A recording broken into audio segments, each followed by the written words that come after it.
Hey everybody, it's Mac, and I know for some of you, you haven't seen me in a very long time. You probably wonder, hey, is he still alive? Yeah, actually, and this is where I spend majority of my time now in retirement. This is the pottery studio. Across the driveway is the house, and that's where I spend the rest of my time, which is my office where I do my writing. In between, I'm of course visiting my mom 2 days a week. But I wanted to take a moment on Book Wednesday to talk about books. You've been listening now for the past few weeks to the book on the 2020, my time capsule.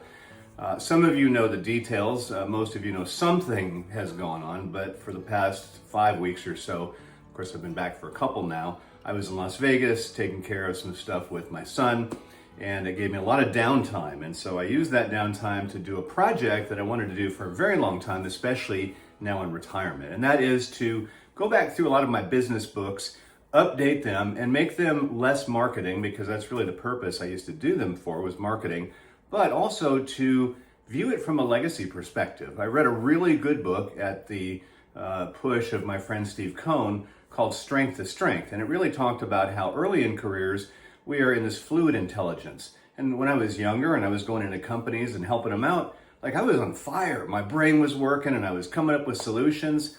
But as I got older, as soon as I hit my 50s, I could really see the difference. And that's when your body kind of hits the second piece, which is now crystallized intelligence. It's not the ability to solve problems quickly. I really was getting to the point where I couldn't think on my feet as fast as I used to.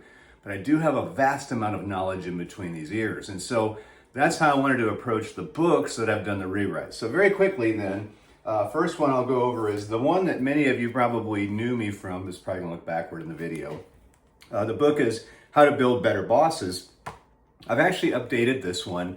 There's no more marketing stuff in there because I have nothing to sell anymore except for books.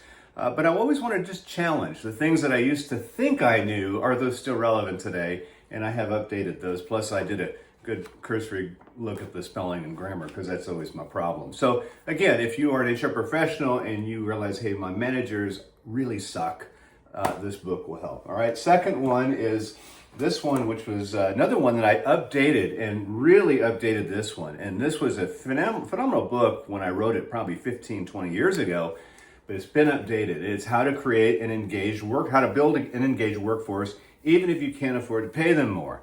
I know that's none of you, because you all can afford to pay your employees as much as they want.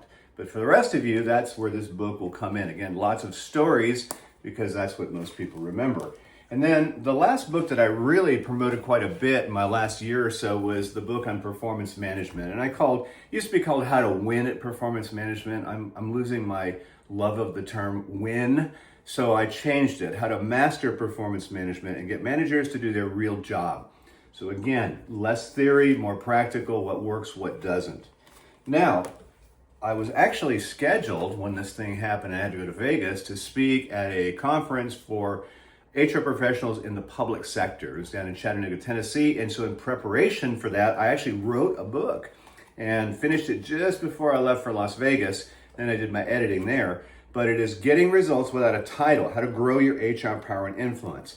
So if you take this, there's an assessment in here you can go over, lots of stories, but it's a way to really realize, hey, I can get things done. I have a voice, and how to use that voice. This one, I've also done the audio, and so when we're done with the 2020 time capsule, we'll go to this one. So if you don't want to buy it, you can get it for free, and I'll read it to you. All right, the other two are kind of reruns, right? So we are now listening to this one, The Art of Ambiguity. It's got a new cover generated by Harbor Lane, my AI's name. But I have gone through and re-edited just for grammar and spelling. This is a time capsule. Everybody now thinks they know everything there is to know about COVID and how we overreacted and Dr. Fauci needs to go to prison. Well, that's bullshit. I was around when we didn't know what it was. I was also around when AIDS was like that. So that's reflected here. The anxiety that we all felt, the unknown, let's not forget that. That shaped who we are today. And that's why this has been a fun one just to go back and look at and to read to all of you. So if you're looking for good entertainment, fine. Last one. Most of my books have not been big sellers, and so I thought I would kind of clear the catalog and maybe combine where needed.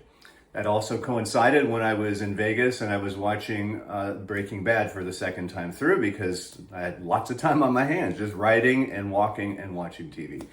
And so there's that pivotal moment in Breaking Bad when So Walter's brother-in-law, he goes and is sitting in the can in the bathroom and he finds the book. Remember the book? And that was the one that cracked the case. When I watched it, I thought, you know what? We need good books in our guest bathroom. And that's where the final book comes along. It is called The Commode Companion, a collection of thoughts worth sitting with. This is like 3 years worth of blog posts. I took the manuscripts, I put them into Harbor's lap, asked Harbor to go ahead and make them into a logical flow of good kind of trends and things. And that's what it did. And of course, edited as well. So if you have space on the tank, on your toilet, right?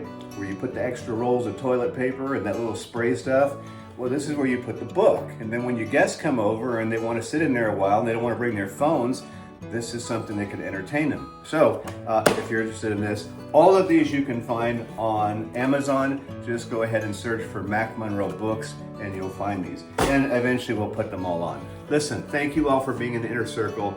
I'll try to do video more often. Thanks for tuning in and being loyal listeners and readers. I really appreciate you. Talk to you soon. Bye-bye.